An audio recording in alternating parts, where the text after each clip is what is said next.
ഫോട്ടോഷോപ്പിൻ്റെ രണ്ടാമത്തെ ബേസിക് ട്യൂട്ടോറിയലിലേക്ക് എല്ലാവർക്കും സ്വാഗതം. ഞാൻ അഖിൽ. സോ ഇന്നത്തെ വീഡിയോ എന്ന് പറയുന്നത് ബേസിക്കലി നമ്മൾ ലെയറുകൾ എങ്ങനെ വർക്ക് ചെയ്യും, അല്ലെങ്കിൽ ലെയറുകൾ എങ്ങനെയാണ് അഡ്ജസ്റ്റ് ചെയ്യുന്നത്, അല്ലെങ്കിൽ ലെയറുകൾ എങ്ങനെ നമുക്ക് ഇതിനകത്ത് അഡ്ജസ്റ്റ് ചെയ്തിട്ട് നമുക്ക് ലെയറുകളെ പറ്റി പഠിക്കാം. അപ്പം ലെയറുകൾ എന്ന് പറയുന്നത് വളരെ ഫോട്ടോഷോപ്പിൻ്റെ വളരെ ഇമ്പോർട്ടൻ്റ് ആയിട്ടുള്ളൊരു ഘടകമാണ്. കാരണം പല അഡോബി സോഫ്റ്റ്വെയർ മാത്രമല്ല, പല അതർ മറ്റുള്ള സോഫ്റ്റ്വെയറുകളും ഒക്കെ ഇപ്പം ലെയർ ബേസിസൊക്കെയാണ് വർക്ക് ചെയ്യുന്നത് ബേസിക്കലി. അപ്പം ഈ ലെയറ് സാധാരണ നമ്മൾ ചുമ്മാ ഇട്ടിട്ട് അല്ലെങ്കിൽ അതിൻ്റെ ടോപ്പിൽ അങ്ങനെയല്ല. നമ്മൾ ബേസിക്കലി അതെന്താണെന്ന് മനസ്സിലാക്കും. അതിനകത്ത് എന്തൊക്കെ എഫക്റ്റ് നമുക്ക് ആഡ് ചെയ്യാൻ പറ്റും. ആ ബാറിൽ അല്ലെങ്കിൽ ആ ഒരു നാവിഗേഷൻ അതിൽ എങ്ങനെ നമുക്കൊരു ഗ്രാഫിക്സ് ചെയ്തെടുക്കാം എന്നുള്ളതിനെ പറ്റിയിട്ടുള്ളൊരു ചെറിയൊരു വീഡിയോ ആയിരിക്കും ഇത്. അപ്പം നമുക്ക് വീഡിയോയിലേക്ക് സ്റ്റാർട്ട് ചെയ്യാം. അപ്പം നമ്മൾ ഇപ്പം ഫോട്ടോഷോപ്പൊക്കെ ഓപ്പൺ ആക്കി അതിന് ശേഷം നമ്മളൊരു ലെയർ അല്ലെങ്കിൽ നമ്മളൊരു കാര്യം ഡിസൈൻ ചെയ്യാൻ പോയാണ്. അപ്പോൾ ഏതൊരു കാര്യം അല്ലെങ്കിൽ ഏതൊരു കാര്യം ഇവിടെ നമുക്ക് ഗ്രാഫിക്സ് ആണ്. അപ്പോൾ ഏതെങ്കിലും ഒരു ഗ്രാഫിക്സ് എലമെൻറ്റോ അല്ലെങ്കിൽ ടെക്സ്റ്റോ അല്ലെങ്കിൽ മൂവ് ചെയ്യണമെങ്കിലോ അല്ലെങ്കിൽ അങ്ങോട്ടും ഇങ്ങോട്ടും മാറ്റണമെങ്കിലോ ഒക്കെ നമ്മൾ ലെയറിൽ പോയിട്ടാണ് പല കാര്യങ്ങളും ചെയ്യുന്നത്. ഇനി ചിലപ്പം ഫസ്റ്റ് ഇൻസ്റ്റാളൊക്കെ ചെയ്തതിന് ശേഷം പലർക്കും ലെയർ കാണാൻ പറ്റുന്നില്ല എന്നൊരു സംഭവം വരും. ഇനി ലെയർ മാത്രമല്ല, പല സംഭവങ്ങളും, അതായത് പല പല കാര്യങ്ങൾ ഇപ്പോൾ കാണാൻ പറ്റുന്നില്ല എന്നുണ്ടെങ്കിൽ, നിങ്ങൾക്ക് ആ ഒരു പർട്ടിക്കുലർ കാര്യം വേണം എന്നുണ്ടെങ്കിൽ ഒന്നും ചെയ്യണ്ട. വിൻഡോയിൽ പോവുക. വിൻഡോയിൽ പോയി കഴിഞ്ഞാൽ ഇത്രയും ഓപ്ഷൻസ് ഉണ്ട്. അതായത് ഇതിനകത്ത് ഞാനിപ്പോൾ കുറച്ച് മാത്രമേ ഞാൻ വിസിബിൾ ചെയ്തിട്ടുള്ളൂ. കാരണം എനിക്കതിൻ്റെ ആവശ്യം ഉള്ളതുകൊണ്ട്. പിന്നെ ബ്രഷസൊക്കെ ഞാനിവിടെ വലിച്ച് ഇട്ടിട്ടുണ്ട്. അപ്പോൾ പിന്നെ അത് വേണ്ട. അപ്പം ഇപ്പം ലെയർ ഇതിനകത്ത് ഇപ്പം നമുക്ക് കാണുന്നില്ല എന്നുണ്ടെങ്കിൽ ഈ വിൻഡോയിൽ ചെന്നിട്ട് ലെയർ എന്ന് പറയുന്ന ഒരു ഓപ്ഷനെ ക്ലിക്ക് ചെയ്ത് കഴിഞ്ഞാൽ നിങ്ങൾക്ക് ലെയർ കാണാൻ സാധിക്കും. അല്ലെങ്കിൽ F7 ക്ലിക്ക് ചെയ്താൽ നമുക്ക് ലെയർ പെട്ടെന്ന് വരും. ഓക്കെ, ഇനി നമുക്ക് ലെയറിലേക്ക് പോവാം. ലെയർ എന്ന് പറയുന്നത് ബേസിക്കലി നമുക്ക് ഇവിടെ കാണാം. ഇവിടെ കുറച്ച് ഇതൊക്കെ ഉണ്ട്, ഒരു ഫങ്ഷൻസ് ഉണ്ട്. ഇവിടെ നമുക്ക് നോർമൽ എന്ന് പറഞ്ഞ് കാണാം, ഒപ്പാസിറ്റി, ലോക്ക്, കാര്യങ്ങൾ, അത് മൂവ്, അങ്ങനെ ലോക്കും കാര്യങ്ങളൊക്കെ ഉണ്ട്. പിന്നെ ഫില്ലുണ്ട്. ഓക്കെ, ഇനി നമുക്ക് ലെയറിലേക്ക് വരാം. ഇതാണ് ലെയറിൻ്റെ ബാക്ക്ഗ്രൗണ്ട്. ഇപ്പം ഈ കാണുന്ന ഈ വൈറ്റ് എന്ന് പറയുന്നത്, ഈ ബാക്ക്ഗ്രൗണ്ട് എന്ന് പറയുന്നത് ഡെഫോൾട്ടായിട്ട് സെറ്റ് ചെയ്ത് വെച്ചിരിക്കുകയാണ്. ഇനിയിപ്പം നിങ്ങൾക്ക് ഈ ബാക്ക്ഗ്രൗണ്ട് മാറ്റണം എന്നുണ്ടെങ്കിൽ, അതിപ്പം ലോക്കാണ്, നമുക്കൊന്നും ചെയ്യാൻ പറ്റത്തില്ല. അതിനൊന്നും ചെയ്യണ്ട. ഡബിൾ ക്ലിക്ക് ചെയ്യുക. ഡബിൾ ക്ലിക്ക് ചെയ്ത് കഴിഞ്ഞ് കഴിഞ്ഞാൽ ഇങ്ങനൊരു ഓപ്ഷൻ വരും. അതായത് ആ ഒരു ലെയർ നമുക്ക് അതായത് നമ്മുടെ ആവശ്യങ്ങൾക്ക് വേണ്ടിയിട്ട് നമുക്കതിനെ മാറ്റുക എന്നുള്ളതാണ്. അപ്പം നമുക്കിവിടെ നെയിം എന്ത് വേണം കൊടുക്കാം. ഞാനിപ്പോൾ ലെയർ 0 എന്ന് തന്നെ വേണ്ട, നെയിം എന്ന് പറഞ്ഞ് കൊടുക്കാം. നെയിം എന്ന് പറഞ്ഞ് ഞാൻ ഓക്കെ കൊടുത്തു. ഉണ്ട്. ഇപ്പം നമുക്കത് നമ്മുടെ കൈ കൺട്രോളിലായി. ഓക്കെ, ഇനി നമുക്ക് ഒരു ടെക്സ്റ്റ് ആഡ് ചെയ്യണം എന്നുണ്ടെങ്കിൽ, അല്ല, നമുക്കൊരു ഷേപ്പ് ആഡ് ചെയ്യണം എന്നുണ്ടെങ്കിൽ, ടെക്സ്റ്റ് നമുക്ക് പിന്നീട് നമുക്ക് നോക്കാം. ഷേപ്പ് ആഡ് ചെയ്യുന്നുണ്ടെങ്കിൽ നമ്മൾ ഇവിടെ വരികയും ഇവിടെ വന്നിട്ട് നമുക്ക് ഇവിടെ ഡബിൾ റൈറ്റ് ക്ലിക്ക് ചെയ്ത് കഴിഞ്ഞാൽ നിങ്ങൾക്ക് ഇഷ്ടം പോലെയല്ല, കുറച്ച് ലേയേഴ്സ് കാണാം. നമുക്ക് കുറച്ച് ഷേപ്സ് കാണാം. ആ ഷേപ്സ് നമുക്ക് ആവശ്യാനുസരണം എടുത്തിട്ട് നമുക്കത് യൂസ് ചെയ്യാം. തൽക്കാലം ഞാനൊരു എലിപ്സ് ടൂളാണ് യൂസ് ചെയ്യുന്നത്. ഇനി റെക്റ്റാങ്കിൾ ടൂൾ കിട്ടാൻ വേണ്ടിയിട്ട് യൂസ് ചെയ്യുന്ന ഷോർട്ട് കട്ട് എന്ന് പറയുന്നത് U ആണ്. ഓക്കെ, അപ്പോൾ ഞാനിങ്ങനെ ഷിഫ്റ്റൊക്കെ പിടിച്ചിട്ട് ഇങ്ങനെ ക്ലിക്ക് ചെയ്ത് അത് വന്നു. നമുക്കത് കളർ മാറ്റാം. ഞാൻ ഷേപ്പിനെ പറ്റി മറ്റൊരു ഡീറ്റെയിൽ ആയിട്ട് ചെയ്യുകയാണ്. ഇപ്പോൾ ലെയർ മനസ്സിലാക്കുക എന്നുള്ള ഒരു ഉദ്ദേശത്തോടു കൂടിയാണ് ഞാനിത് ചെയ്യുന്നത്. ഓക്കെ, കണ്ടോ, ഇപ്പം നമ്മൾ പുതിയൊരു ലെയർ ഓട്ടോമാറ്റിക്കായിട്ട് അവിടെ ക്രിയേറ്റ് ചെയ്തു. അപ്പോൾ ക്രിയേറ്റ് ചെയ്തപ്പോൾ നമുക്കിങ്ങനെ ഒരു സംഭവം കാണാം. ഇത് എന്താണ് എന്നുള്ള ലെയർ തമ്പനെയിൽ, അല്ലെങ്കിൽ ഇവിടെ ഇങ്ങനെ ഡബിൾ ക്ലിക്ക് ചെയ്യുവാണെങ്കിൽ നമുക്ക് ആ കളർ മാറ്റാനും സാധിക്കും. ഓക്കെ, തൽക്കാലം ഞാൻ ഈ ഒരു കളറാണ് യൂസ് ചെയ്യുന്നത്. ഇപ്പോൾ ഇതില്ലെങ്കിൽ, ഇപ്പം നിങ്ങൾക്ക് പെട്ടെന്ന് കളറൊന്ന് മാറ്റണം എന്നുണ്ടെങ്കിൽ, ഇപ്പം പ്രോപ്പർട്ടീസിൽ പോകുന്നു, അവിടെ പോകുന്നു, അതിന് വേണ്ട. നമുക്കിവിടെ ഡബിൾ ക്ലിക്ക് ചെയ്ത് കഴിഞ്ഞ് കഴിഞ്ഞാൽ ഓട്ടോമാറ്റിക്കായിട്ട് സാധനം വരും. നമുക്ക് ഇഷ്ടമുള്ള ആവശ്യാനുസരണമുള്ള കളർ നമുക്കിവിടെ ചൂസ് ചെയ്യാം. അങ്ങനെയും ഈ ഇപ്പം ലെയറിനകത്ത് ചെയ്യാൻ പറ്റും. ഇത് മാത്രമല്ല, സോളിഡ് കളർ, അങ്ങനെ കുറച്ച് സംഭവങ്ങളൊക്കെ നമുക്ക് മാറ്റാം. അത് ഇപ്പോൾ വരുന്ന ഇത് നമുക്ക് നോക്കാം. ഓക്കെ, അപ്പം നമുക്കിവിടെ താഴേക്ക് വരികയാണെങ്കിൽ നമുക്കിവിടെ കുറച്ച് സംഭവങ്ങൾ കാണാം. അതായത് എഫക്ട്സ്, ഒരു മാസ്ക് ആഡ് ചെയ്യുന്നത്, പിന്നെ ഫില്ല് അല്ലെ അഡ്ജസ്റ്റ്മെൻറ്റ് ലെയർ, ലേയേഴ്സ് ഗ്രൂപ്പ് ചെയ്യാൻ, ന്യൂ ലെയർ ക്രിയേറ്റ് ചെയ്യാൻ, അങ്ങനെ ഇത്. പിന്നെ ലെയർ ഡിലീറ്റ് ചെയ്യുക എന്നുള്ള ഓപ്ഷൻസ് നമുക്ക് കാണാം. ഇനി നമുക്ക് എങ്ങനെ ഒരു പുതിയ ലെയർ ക്രിയേറ്റ് ചെയ്യാൻ നോക്കാം. അപ്പോൾ ഞാൻ ഈ എലിപ്സ് എന്ന് പറയുന്നത് ഞാൻ ഡിലീറ്റ് ചെയ്യാണ്. എന്നിട്ട് ഞാനിവിടെ ന്യൂ ലെയർ എന്ന് പറയുന്ന ഈ ഒരു ഓപ്ഷനിൽ നമ്മൾ ക്ലിക്ക് ചെയ്ത് കഴിഞ്ഞാൽ പുതിയൊരു ലെയർ ക്രിയേറ്റ് ആകും. അങ്ങനെ ലെയർ ക്രിയേറ്റ് ചെയ്യുമ്പോൾ നമുക്ക് ഇപ്പം അതിൻ്റെ ടോപ്പിൽ നമുക്ക് ഇപ്പം ബ്രഷ് വെച്ചിട്ട് നമുക്ക് എന്തെങ്കിലും വളമൊക്കെ വരയ്ക്കാം. ഓക്കെ. കണ്ടോ? ഇതിപ്പോ നമ്മൾ ആ ലെയറാണ് വരച്ചത്. അപ്പോൾ ഇതിപ്പോ ഇത് മാറ്റിയാലും ബാക്ക്ഗ്രൗണ്ട് ഒന്ന് മാറ്റിയാലും ഇത് നമുക്ക് കാണാൻ പറ്റും. അയ്യോ! അത് ഞാൻ മറന്നു. അതായത് ഈ കാണുന്ന ഇതുണ്ടല്ലോ, ഇതിനെ നമ്മൾ വിസിബിൾ അല്ലെങ്കിൽ വിസിബിൾ ചെയ്യണോ വേണ്ടയോ എന്നുള്ളത് തീരുമാനിക്കുന്ന ഒരു സംഭവമാണ്. അത് നമ്മളുടെ തീരുമാനമാണ്. അപ്പോൾ ഇതിങ്ങനെ ക്ലിക്ക് ചെയ്ത് കഴിഞ്ഞാൽ അത് കാണും. ഇപ്പം നിങ്ങൾക്കത് വേണ്ടെന്നുണ്ടെങ്കിൽ നമുക്കത് അൺസെലക്ട് ചെയ്യാം. ഓക്കെ. ഓക്കെ. നമ്മളിപ്പം ഇത് ഇങ്ങനെ ചെയ്തു. ഇപ്പം ഞാൻ ഇതൊന്ന് ഡിലീറ്റ് ചെയ്തിട്ട് ഞാനിപ്പം ഈ ബാക്ക്ഗ്രൗണ്ടിൽ ഞാനൊന്ന് വരയ്ക്കുകയാണ്. അപ്പം ഇങ്ങനെ വരച്ച് കഴിഞ്ഞാൽ പ്രശ്നം എന്ന് വെച്ച് കഴിഞ്ഞാൽ നമുക്കതിനെ എഡിറ്റ് ചെയ്യാനൊന്നും പറ്റത്തില്ല. ഇപ്പം മൂവ് ടൂൾ വെച്ച് നമുക്കത് എഡിറ്റ് മാറ്റുവാണെങ്കിൽ കണ്ടോ, നമ്മുടെ ആ ഷേപ്പും ആ കളറും കൂടെ അങ്ങ് പോകും. ഓക്കെ. അപ്പോൾ അതേസമയം നമ്മളിപ്പോൾ ലെയർ വെച്ചിട്ടാണ് ചെയ്യുന്നതെങ്കിൽ ഇപ്പം ഞാനിത് അൺഡു അടിച്ചിട്ട് ഞാൻ മുമ്പേ ചെയ്ത പോർഷനിലേക്ക് വന്നു. അൺഡു അടിക്കുന്നതിൻ്റെ ഷോർട്ട് കട്ട് നിങ്ങൾക്കറിയാമെന്ന് ഞാൻ വിശ്വസിക്കുന്നു. Control Z. ഓക്കെ. അപ്പോൾ ഇത് കണ്ടോ, ഇത് നമ്മൾ കണ്ടോ, നമുക്കിത് സെലക്ട് ചെയ്തിട്ട് നമുക്കിത് മാറ്റാൻ പറ്റും. നമുക്കിത് ഏത് രീതിയിൽ എവിടെ വേണമെങ്കിലും നമുക്കത് മാറ്റാം. നമുക്ക് ആ ഒരു ഫ്രീഡം ഉണ്ട് ഈ പുതിയ ലെയറിൽ നമ്മൾ ചെയ്യുമ്പോൾ. ഓക്കെ. ഇത് ഞാൻ വളരെ ബേസിക് ആയിട്ടാണ് ഞാൻ പറഞ്ഞു തരുന്നത്. അറിയാത്ത ആൾക്കാർ കുറേ പേരുണ്ട്. അവർക്ക് വേണ്ടിയിട്ടാണ് ഞാൻ കൊടുക്കുന്നത്. ഓക്കെ. അപ്പോൾ നമുക്കിതിങ്ങനെ മാറ്റാം. അപ്പോൾ ഇപ്പം ഞാൻ ഇതിവിടെ വെച്ചു. ഇനി ഞാനിത് കോപ്പി ചെയ്യുന്നു. കോപ്പി ചെയ്യാൻ ഒന്നും ചെയ്യണ്ട. ആൾട്ട് ക്ലിക്ക് ചെയ്തിട്ട് ജസ്റ്റ് ഒന്ന് ഡ്രാഗ് ചെയ്താൽ മതി. ഓക്കെ. ഞാൻ യൂസ് ചെയ്തത് മൂവ് ടൂളാണ്. മൂവ് ടൂൾ എല്ലാവർക്കും അറിയാമെന്ന് ഞാൻ കരുതുന്നു. ഓക്കെ. ഇങ്ങനെ മാറ്റാം. ഇപ്പം നമുക്ക് ഷേപ്പ് നമുക്ക് ഇങ്ങനെ വേണമെങ്കിൽ വെക്കാം, ഇങ്ങനെ വെക്കാം, ഇങ്ങനെ വെക്കാം, അങ്ങനെ നമുക്ക് പല രീതിയിൽ നമുക്കത് ക്രിയേറ്റ് ചെയ്യാൻ പറ്റും.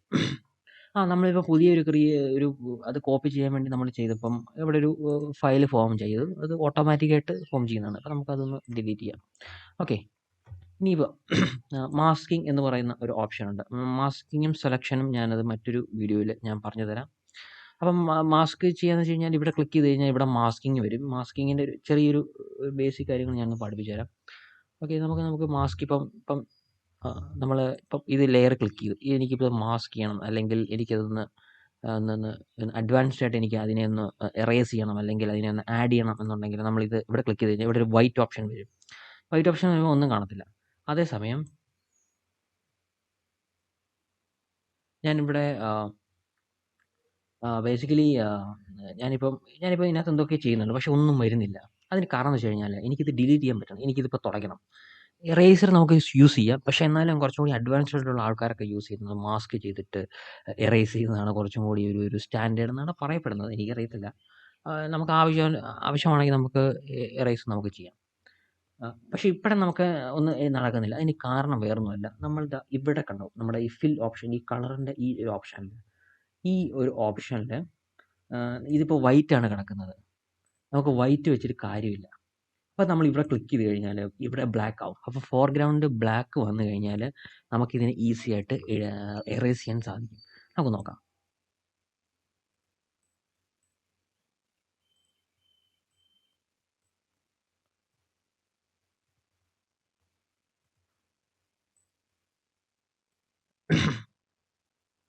I am sorry. അത് വേറൊന്നുമല്ല. നമ്മുടെ ബ്രഷ് ഞാൻ ഇല്ലസ്ട്രേഷൻ ചെയ്യുന്നതുകൊണ്ട് വേറൊരു ബ്രഷാണ് യൂസ് ചെയ്യുന്നത്. ഓക്കെ. അപ്പോൾ നമ്മൾ വീണ്ടും അത് ബ്ലാക്കിലേക്ക് വന്നു. അതിന് യൂസ് ചെയ്ത ഷോർട്ട് കട്ട് എന്ന് പറയുന്നത് എക്സ് ആണ്. ഫോർഗ്രൗണ്ട് ബ്ലാക്ക് ആക്കാൻ വേണ്ടിയിട്ട് ഞാനിത് കണ്ടോ, അത് അത് മുമ്പേ ചെയ്തപ്പോൾ അത് പോകുന്നുണ്ടായിരുന്നു. പക്ഷേ അത് വേറൊരു ബ്രഷ് ആയതുകൊണ്ട് അത് ചെറിയ ചെറിയ രീതിയിൽ മാത്രമേ അത് പോവുകയുള്ളൂ. അപ്പോൾ നമുക്കിത് നമുക്കതിനെ നമുക്കിപ്പം പുതിയൊരു ഷേപ്പ് നമുക്കിത് ഇങ്ങനെ ഇങ്ങനെ ചെയ്തിട്ട് ഇങ്ങനെ നമുക്ക് പുതിയ ഷേപ്സൊക്കെ ഇത് വെച്ച് ചെയ്യാം. ഓക്കെ.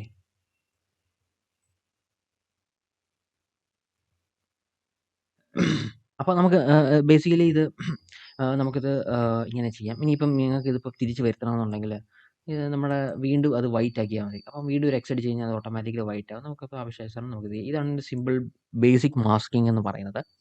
ഓക്കെ. ഇനിയിപ്പം ഇത് നമുക്ക് നിങ്ങൾക്ക് മനസ്സിലായെന്ന് ഞാൻ കരുതുന്നു. ഇനി നമുക്ക് മറ്റൊരു ഇതിലേക്ക് വരാം. ക്രിയേറ്റ് ന്യൂ ഫിൽ എന്ന് പറയുന്നത്. അതായത് ഇപ്പം നിങ്ങൾക്ക് എന്തെങ്കിലും ആഡ് ചെയ്യണം എന്നുണ്ടെങ്കിൽ ഇവിടെ ക്ലിക്ക് ചെയ്ത് കഴിഞ്ഞാൽ നിങ്ങൾക്ക് ഒരുപാട് ഓപ്ഷൻസ് കാണാം. Solid colour, gradient, pattern, brightness, contrast, level, exposure, vibrance, hue, saturation, അങ്ങനെ കുറേ ഓപ്ഷൻസ് ഉണ്ട്. ഇൻവെർട്ട്, പോസ്റ്ററൈസ്, അങ്ങനെ കുറേ സംഭവങ്ങളൊക്കെയാണ്. ഇതും നമുക്കിപ്പോൾ തൽക്കാലത്തേക്ക് ഈ 3 നമുക്കൊന്ന് മനസ്സിലാക്കാം. ഇത് 3 മനസ്സിലാക്കാം. ഇത് നമുക്ക് ഈ ഫോട്ടോസൊക്കെ എഡിറ്റ് ചെയ്യാൻ വേണ്ടിയിട്ട് ബേസിക്കലി ഇപ്പം കുറേ കളർ കറക്ഷൻസൊക്കെയോ അല്ലെങ്കിൽ മാനിപ്പുലേഷനൊക്കെ ചെയ്യുവാണെങ്കിലോ, ഇപ്പോൾ കളർ കറക്ഷനൊക്കെ ചെയ്യണമെന്നുണ്ടെങ്കിൽ നമുക്ക് ഇത് യൂസ് ചെയ്യാം. ഇതും അതിന് വേണ്ടിയിട്ട് തന്നെയാണ് യൂസ് ചെയ്യുന്നത്. കുറച്ചും കൂടി എഫക്റ്റ് ആഡ് ചെയ്യാം. അതായത് കളർ ബാലൻസും ബ്ലാക്ക് ആൻഡ് വൈറ്റും ഒക്കെ നമുക്കത് ബേസിക്കലി ആഡ് ചെയ്യാൻ പറ്റും. എന്ന് പറയുന്നത് കുറച്ചും കൂടി ഒരു അഡ്വാൻസ് ലെവലായിട്ട് യൂസ് ചെയ്യുന്ന സംഭവങ്ങളാണ്. പക്ഷേ എന്നാലും നമുക്കിതൊക്കെ യൂസ് ചെയ്യാൻ പറ്റും. ഗ്രേഡിയന്റ് മാപ്പൊക്കെ ഞാൻ യൂസ് ചെയ്യുന്നതാണ്. ഇൻവെർട്ടും നമുക്ക് പല സമയത്തും യൂസ് ചെയ്യേണ്ടി വരും. ഓക്കെ, നമുക്കിപ്പോൾ തൽക്കാലം ഈ 3 കാര്യങ്ങളല്ല, ആദ്യത്തെ ഈ 2 കാര്യങ്ങൾ ബേസിക്കായിട്ട് മനസ്സിലാക്കാം. പാറ്റേൺ നമുക്കിപ്പോഴേ അറിയേണ്ട കാര്യമില്ല. ഇപ്പോൾ സോളിഡ് കളർ എന്ന് പറഞ്ഞു കഴിഞ്ഞാൽ നമ്മൾ പേര് സൂചിപ്പിക്കുന്ന പോലെ തന്നെ സോളിഡ് കളർ, അതായത് അവിടെ ക്ലിക്ക് ചെയ്ത് കഴിഞ്ഞാൽ ഒരു ലെയർ ക്രിയേറ്റ് ആകും. ഒരു ലെയർ ക്രിയേറ്റ് ആകും. ആ ലെയർ ക്രിയേറ്റ് എന്ന് പറയുന്നത് ഒരു ബാക്ക്ഗ്രൗണ്ട് എന്ന് പറയുന്നത് ഒരു വൈറ്റ് കളറോ അല്ലെങ്കിൽ നിങ്ങൾ ചൂസ് ചെയ്യുന്ന ഒരു കളറായിരിക്കാം. ഇവിടെ ഞാനിപ്പോൾ ചൂസ് ചെയ്യാൻ പോകുന്ന കളർ എന്ന് പറയുന്നത് ഒരു എന്തെങ്കിലും ഒരു കളർ. നമുക്കിപ്പം പർപ്പിൾ അല്ലെങ്കിൽ ഈ ഒരു കളർ എടുക്കാം. കുറച്ചുകൂടി കോൺട്രാസ്റ്റ് ആയിട്ടുള്ള കളർ എടുക്കാം. പോട്ടെ, റെഡ് എടുക്കാം. നമുക്ക് ഇത്രയും വേണ്ട. ഓക്കെ, നമുക്ക് ഇഷ്ടമുള്ള കളർ ഇതിനകത്ത് ചൂസ് ചെയ്യാം. ഇതിനകത്തും ഓട്ടോമാറ്റിക്കായിട്ട് മാസ്കിങ് ഓപ്ഷൻസും വരും. അപ്പം അത് നമ്മൾ ഇവിടെ തന്നെ ക്ലിക്ക് ചെയ്തിട്ട് നമുക്ക് മാറ്റുകയാണെങ്കിൽ, ഇപ്പം ഇത് വൈറ്റ് ആക്കി മാറ്റുകയാണെങ്കിൽ കണ്ടോ, നമുക്ക് ഇതിനകത്തും പടം വരയ്ക്കാൻ പറ്റും. പക്ഷേ ഇതൊന്നും ഞാൻ ബേസിക്കലി ഒന്ന് മനസ്സിലാക്കാൻ വേണ്ടിയിട്ട് ഞാനിങ്ങനെ ചെയ്യുകയാണ്. അപ്പോൾ ഇതാണ് സോളിഡ് കളർ. നിങ്ങൾക്ക് ഇപ്പോൾ ഇവിടെ തന്നെ ക്ലിക്ക് ചെയ്യുകയാണെങ്കിൽ തന്നെ നിങ്ങൾക്ക് അതവിടെ വീണ്ടും മാറ്റാൻ പറ്റും. അപ്പോൾ ഇതാണ് സോളിഡ് കളർ. ഇനി ഗ്രേഡിയൻ്റ് ഉണ്ട്. ഗ്രേഡിയൻ്റ് എന്ന് പറയുന്നത് നിങ്ങൾക്കറിയാം, നമുക്ക് 2 കളറിൻ്റെ ഒരു വേരിയേഷൻസ്. ഇപ്പം പുതിയ ഫോട്ടോഷോപ്പിലേക്കാണെങ്കിൽ ഇങ്ങനത്തെ കുറേ ഓപ്ഷൻസ് ഒക്കെ വരും. അപ്പോൾ നമുക്ക് ഇപ്പോൾ ഒരു ബ്ലൂ എന്ന് പറയുന്ന ഓപ്ഷൻസ് ക്ലിക്ക് ചെയ്യുകയാണെങ്കിൽ ഇങ്ങനൊരു നമുക്ക് ഈ ബ്ലൂ കളർ കിട്ടും. അപ്പം ഈ 2 സംഭവങ്ങളാണ് നമ്മളൊന്ന് കണ്ടിരിക്കണം. ഈ 2 സംഭവങ്ങൾ അത് തൽക്കാലത്തേക്ക് ഇപ്പോൾ നോക്കണ്ട. ഓക്കെ, അപ്പം ഇവിടെ നമുക്ക് നിങ്ങൾക്ക് ഇഷ്ടമുള്ള ഒരു കളർ ചൂസ് ചെയ്യാം. അതായത് ഇവിടെ ഈ ഒരു സംഭവം വന്നു കഴിഞ്ഞാൽ നിങ്ങളിവിടെ ക്ലിക്ക് ചെയ്യുകയാണെങ്കിൽ, ഡബിൾ ക്ലിക്ക് ചെയ്യുകയാണെങ്കിൽ നിങ്ങൾക്ക് ആവശ്യമായ ഒരു കളർ നിങ്ങൾക്ക് സെലക്ട് ചെയ്യും. ഞാനിപ്പോൾ ഒരു ഗ്രീൻ എടുത്തു. ഇവിടെ ഞാനൊരു യെല്ലോയിഷ് കളർ നമുക്കൊന്ന് ചുറ്റും നോക്കാം. ഒരു യെല്ലോയിഷ് കളർ നമ്മൾ എടുത്തു. അപ്പം ഇതിങ്ങനെ ഇതാകും. ഇതിനകത്ത് ഇഷ്ടംപോലെ കുറേ കളേഴ്സൊക്കെ ഉണ്ട്. ഇനി നിങ്ങൾക്ക് ഈ ഒരു കളറാണ് നിങ്ങൾക്ക് ഇനിയും ഭാവിയിൽ യൂസ് ചെയ്യണം എന്നുണ്ടെങ്കിൽ ഇവിടെ ന്യൂ എന്ന് പറയുന്ന ഓപ്ഷൻ ക്ലിക്ക് ചെയ്ത് കഴിഞ്ഞാൽ നമ്മളിപ്പോൾ ക്ലിക്ക് ചെയ്തത് ബ്ലൂവിലായിരുന്നു. ബ്ലൂവിലായതുകൊണ്ട് നമുക്കതിനെ ഓക്കെ, അത് ബ്ലൂവിലായിപ്പോയി. അത് കുഴപ്പമില്ല. നമുക്കത് ഡ്രാഗ് ചെയ്തിട്ട് നമുക്ക് താഴേക്ക് കൊണ്ടുവരാം. ഓക്കെ, നമുക്കിപ്പം നിങ്ങൾക്ക് പുതിയൊരെണ്ണം ചെയ്യണമെങ്കിൽ പുതിയൊരു ഫയൽ ക്രിയേറ്റ് ചെയ്തിട്ട് നിങ്ങൾക്ക് അവിടെ ആഡ് ചെയ്യാം. എനിക്കിത് വേണം, അല്ലെങ്കിൽ എൻ്റെ ഈ ഫാബിൽ ഞാൻ യൂസ് ചെയ്യാൻ പോകുന്ന കളറാണ്. കണ്ടോ, ഞാൻ അതിന് മുന്നേ യൂസ് ചെയ്ത കുറച്ച് കളേഴ്സൊക്കെയാണ് ഇത്. അപ്പോൾ നമുക്കങ്ങനെ ഗ്രേഡിയൻ്റ് നമുക്ക് സേവ് ചെയ്യാം. ഇനി ഇത് ഞാൻ ഓക്കെ കൊടുക്കുന്നു. ഓക്കെ, അപ്പം കളറൊക്കെ സെലക്റ്റായി അല്ലെങ്കിൽ അവിടെ ഇതൊക്കെ വന്നതിന് ശേഷം ഇങ്ങനൊരു ഓപ്ഷൻസ് വരും. അതായത് ഗ്രേഡിയൻ്റ് ഇവിടെ ക്ലിക്ക് ചെയ്യുകയാണെങ്കിൽ നമുക്ക് കളർ സെലക്ട് ചെയ്യുന്നത് അത് ഞാനിപ്പോൾ കാണിച്ചു. ഇനി ലെയർ സ്റ്റൈൽ, അത് കുറേ ടൈപ്പ് ഉണ്ട്. അതായത് ലീനിയർ ഉണ്ട്, റേഡിയൽ ഉണ്ട്, ആംഗിൾ ഉണ്ട്, റിഫ്ലക്റ്റ് ഉണ്ട്, ഡയമണ്ട് ഉണ്ട്. ലീനിയർ എന്ന് പറയുമ്പോൾ നോർമൽ ഒരു വൺ ലൈൻ ഇതെന്ന് പറയുന്നത്. റേഡിയൽ എന്ന് പറയുന്നത് കുറച്ചും കൂടി ഒരു സർക്കിൾ, ആ ഒരു ഫോമിൽ നമുക്കത് ക്രിയേറ്റ് ചെയ്യാം. പിന്നെ ആംഗിൾ, അതായത് ഇപ്പോൾ ഒരു ആംഗിൾ വെച്ചിട്ട് നമുക്കതിനെ ക്രിയേറ്റ് ചെയ്യാം. പിന്നെ റിഫ്ലക്റ്റഡ്, ഡയമണ്ട് കളറിൽ നമുക്കിതൊക്കെ അങ്ങനത്തെ സ്റ്റൈൽ നമുക്ക് സെലക്ട് ചെയ്യാം. ഇപ്പോൾ തൽക്കാലത്തേക്ക് നമുക്ക് ലീനിയർ നോക്കാം. ലീനിയറിൽ ഇനി സ്റ്റൈൽ എന്ന് പറയുന്നത് അതാണ്. ഇനി ആംഗിൾ നോക്കുവാണെങ്കിൽ ഇപ്പോൾ ഏത് ആംഗിൾ ഈ ഒരു കളർ വരണം, അല്ലെങ്കിൽ ഇങ്ങനൊരു ആംഗിൾ നമുക്ക് വരണം, അതിന് നമുക്കിവിടെ ടൈപ്പ് ചെയ്തെടുക്കാം. 45 എന്ന് കൊടുത്തു കഴിഞ്ഞാൽ നമുക്ക് ഈ ഒരു ഇത് നമുക്ക് അഡ്ജസ്റ്റ് ചെയ്യാം. ഇനിയിപ്പോൾ -45 എന്ന് കൊടുത്തു കഴിഞ്ഞാൽ അതിൻ്റെ ഓപ്പോസിറ്റ് -90 അങ്ങനെ കുറേ സംഭവങ്ങളൊക്കെ ഉണ്ട്. ഇനിയിപ്പോൾ നിങ്ങൾക്ക് ഇതൊന്ന് റിവേഴ്സ് ചെയ്യണമെന്നാണ്. ഇപ്പോൾ ആംഗിൾ ടൈപ്പ് ചെയ്യാനൊന്നും വയ്യ, അല്ലെങ്കിൽ നിങ്ങൾ സെലക്ട് ചെയ്തിട്ട് എനിക്കത് താഴേക്ക് കൊണ്ടുവരണമെങ്കിൽ റിവേഴ്സ് എന്ന് പറയുന്ന ഓപ്ഷൻസ് ക്ലിക്ക് ചെയ്ത് കഴിഞ്ഞാൽ അവിടെ അത് പോകും. ഡൈതറും തൽക്കാലത്തേക്ക് ഇപ്പോൾ നമ്മൾ നോക്കണ്ട. അലൈൻ വിത്ത് ലെയർ അത് നമ്മൾ കൊടുത്തിരിക്കണം. ഓക്കെ, ഇനി നമുക്ക് മെത്തേഡ് എന്ന് പറയുന്ന ലീനിയർ, ക്ലാസിക് മെത്തേഡ്സ്, അങ്ങനെ കുറച്ച് മെത്തേഡ്സും കാര്യങ്ങളൊക്കെ ഉണ്ട്. അതൊന്നും തൽക്കാലത്തേക്ക് ഇപ്പോൾ നോക്കണം. ഇതാണ് ബേസിക് ആയിട്ടുള്ള ഗ്രേഡിയൻ്റ് നമുക്കെങ്ങനെ ഫില്ല് ചെയ്യാം എന്ന് നമുക്ക് കണ്ടത്. ഓക്കെ, അത് ഞാൻ ഇനി ഓക്കെ കൊടുക്കുന്നു. അപ്പോൾ ഗ്രേഡിയൻ്റ് നമ്മൾ സോളിഡ് കളറും ആയി. ഓക്കെ, ഇനി മറ്റൊരു സംഭവം എന്ന് വെച്ച് കഴിഞ്ഞാൽ ഇതിനകത്ത് കുറേ ഓപ്ഷൻസ് ഒക്കെ ഉണ്ട്. അത് ഞാൻ വരും ദിവസങ്ങളിൽ ഞാനതിനെപ്പറ്റി ഒരു ഡീറ്റെയിൽ ആയിട്ട് എഫക്ട്സ് ഒക്കെ എങ്ങനെ ആഡ് ചെയ്യാം, അല്ലെങ്കിൽ എങ്ങനെയാണ് അത് എന്തിനാണ് യൂസ് ചെയ്യുന്നതെന്നൊക്കെ ഞാൻ പറഞ്ഞുതരാം. ഓക്കെ, അപ്പോൾ നമ്മൾ ഗ്രേഡിയൻ്റ് ഫില്ല് കൊടുത്തു, ഇനി കളർ ഫില്ല് കൊടുത്തു. ഇനി നമുക്ക് അടുത്ത ഓപ്ഷൻ എന്ന് പറയുന്നത് ഇവിടെ ഒരു ഗ്രൂപ്പ് എന്ന് പറയുന്ന ഒരു ഓപ്ഷൻ ഉണ്ട്. അപ്പോൾ ഞാൻ അത് രണ്ടും സെലക്ട് ചെയ്ത് നമുക്ക് 2 രീതിയിൽ സെലക്ട് ചെയ്യാം. ഷിഫ്റ്റ് വെച്ചും സെലക്ട് ചെയ്യാം, കൺട്രോൾ വെച്ചും സെലക്ട് ചെയ്യാം. ഇൻഡിവിജ്വൽ ആയിട്ടാണെങ്കിൽ കൺട്രോൾ വെച്ചും, ഗ്രൂപ്പൊക്കെ ആയിട്ടാണ് നിങ്ങൾ സെലക്ട് ചെയ്യുന്നുണ്ടെങ്കിൽ നമ്മൾ ഷിഫ്റ്റ് ക്ലിക്ക് ചെയ്ത് കഴിഞ്ഞാൽ അത് ഓട്ടോമാറ്റിക് എടുക്കും. ഇപ്പോൾ ഇൻഡിവിജ്വലായിട്ട് ഞാൻ ഇതും കൺട്രോൾ ക്ലിക്ക് ചെയ്തുകൊണ്ട് ഇതും ഞാൻ ക്ലിക്ക് ചെയ്തു. അപ്പം ഇനി എനിക്കിത് ഒരു ഗ്രൂപ്പ് ആക്കണം. ഗ്രൂപ്പാക്കിയിട്ട് ഇത് കളർ എന്ന് പറയുന്ന ഒരു സെക്ഷൻ ആക്കണം. അപ്പോൾ അതിന് വേണ്ടി ചെയ്യുന്നൊന്നുമില്ല. സെലക്ട് ചെയ്യുക. ഈ കാണുന്ന ഒരു ഓപ്ഷനിൽ ക്ലിക്ക് ചെയ്ത് കഴിഞ്ഞാൽ ഓട്ടോമാറ്റിക്കായിട്ട് അവിടെ ഗ്രൂപ്പ് മാറുന്നതാണ്. ഇനി നിങ്ങൾക്ക് ഇപ്പോൾ ഗ്രൂപ്പിൻ്റെ പേര് മാറ്റണമെന്നുണ്ടെങ്കിൽ ഇതിനെ ഡബിൾ ക്ലിക്ക് ചെയ്താൽ മതി. അങ്ങനെ നമുക്ക് കളർ എന്ന് പറയുന്ന ഒരു ഓപ്ഷൻ അല്ലെങ്കിൽ കളർ എന്ന് പറയുന്ന ഒരു പേര് നമുക്ക് ഇതിനകത്ത് കൊടുക്കാൻ പറ്റും. ഓക്കെ. സോ ഇതൊക്കെയാണ് ബേസിക്കലി നമ്മൾ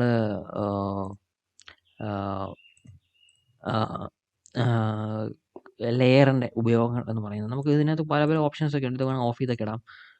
അങ്ങനത്തെ കുറേ ഓപ്ഷൻസ് ഒക്കെ ഉണ്ട്. ഇതൊക്കെ നമ്മൾ പലപ്പോഴും ചെയ്യുന്നതാണ്. ഓക്കെ. അത് വളരെ അഡ്വാൻസ്ഡ് ലെവലിലേക്ക് ഇപ്പം നിങ്ങൾക്കിപ്പം ഷോർട്ട് കട്ടൊക്കെ യൂസ് ചെയ്ത് പഠിച്ച് വന്ന ഒരാളാണെങ്കിൽ അവർക്കൊക്കെ വളരെ ഈസി ആയിട്ട് ഇതൊക്കെ എടുത്തിട്ട് നമുക്കത് സെലക്ട് ചെയ്തിട്ട് നമുക്കത് ചെയ്യാൻ പറ്റും. ഓക്കെ. ഇത് റൈറ്റ് ക്ലിക്ക് ചെയ്താൽ നമുക്ക് കുറേ ഓപ്ഷൻസ് ഒക്കെ കാണാം.